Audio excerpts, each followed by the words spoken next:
the Black Death. The bubonic plague slashes through Europe in the 1340s, killing between 25 and 50 million people. The disease causes large, painful black swellings called buboes, which give the plague its name. By the year 1400, the death toll reaches 100 million worldwide and reduces the Earth's population from roughly 450 million to as little as 350 million. As might happen today, gain immunity, the Black Death recedes. But fear of the killer bug continues for centuries. The worst pandemic in modern times begins in 1918, just as the most destructive war in human history is ending. Doctors call it the Spanish flu. It's a deadly influenza that sweeps the world and kills an estimated 20 to 100 million people, making the Spanish flu more than twice as deadly as World War I. It's not really known where it actually started, but what we now think happened is that an avian bird flu virus mutated where it could be transmitted from person to person and just spread throughout the world very rapidly. An avian virus. If it sounds familiar, it should. Today, scientists are worried about another avian flu strand, a virus called H5. And this time, the danger is even greater. If that virus mutates and now can actually infect humans and be transmitted from human to human, that's a grand disaster. We're talking 50, 100, 150 million people can die from this. Just like during the 1918 pandemic, a mutated H5 flu will be easily communicable between humans. But today, we live in a much smaller world. Infection could be out of control before we even realize it's upon us. We have created the highway for these bugs to go all over the world on a day-to-day basis. A person gets on a plane who is incubating a pandemic influenza, has a 2-day incubation period. They arrive somewhere else in the world that doesn't suspect that a pandemic has started, and transmission could be going on for a while before it's detected. And this could be happening in multiple areas of the world. Just the amount of people coming through LAX, how quickly can one person infect everybody else on that plane, and then all of us around them walk through the gates of LAX, and everybody who comes into contact with us is then exposed. Then I go home and my family and my daily life. Once that happens, we have no immunity. We have nothing. The symptoms of H5 start off innocuously enough that an infected person might not have any idea of the danger. The first symptoms of a pandemic virus would probably be similar to regular influenza: fever, cough, muscle aches. You'd have maybe a runny nose, some teary eyes, a sore throat. But the symptoms progress rapidly. Your muscles hurt, your throat is sore, you start coughing, next thing you know you have trouble breathing. There would be rapid progression, shortness of breath, cardiac arrest, renal failure. It's about 4 days from when symptoms develop to when you get in a hospital, and it's about 9 days to when you die.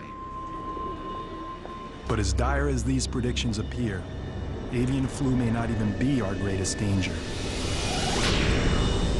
The most threatening plague may have more sinister origins.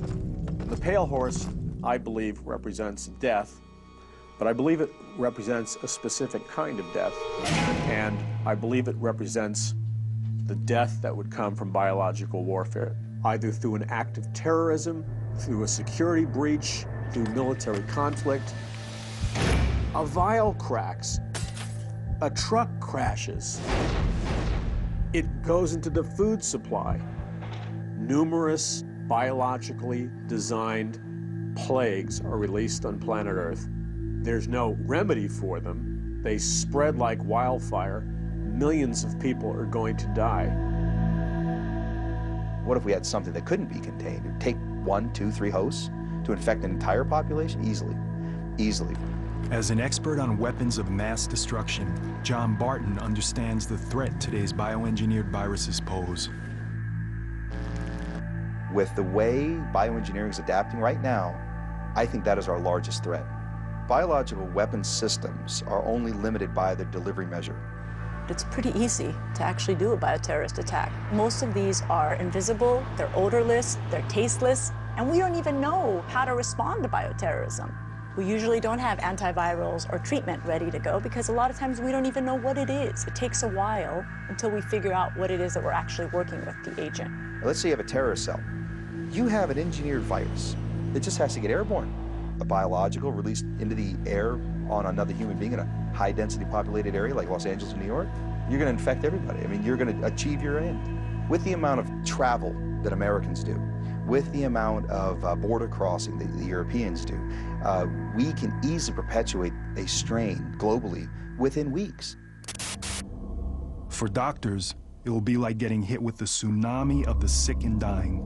Around the world, hospitals will be ground zero. We don't have the resources currently, or the facilities currently, to handle what might be the influx of sick patients into hospitals, ERs, communities. Every ER is full. Every hospital bed is full. Every nurse is maxed to their limits. Every doctor, ER physician is maxed to their limits. If that's the case, how are you going to take 10 more patients, 20 more patients, 50 more patients? We're not. It's not going to happen. There's no way the system can withstand that. Even worse, the virus could quickly split into several subtypes, each resistant to different drugs.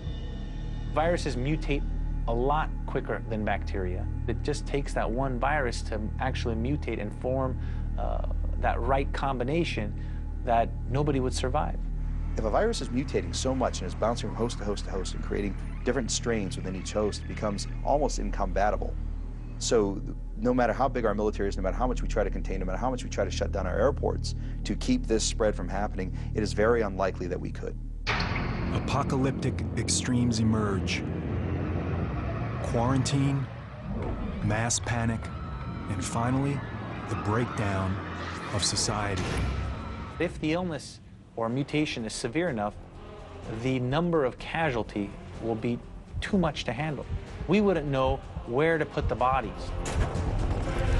There would be bodies not being collected, power outages, medical services being overwhelmed.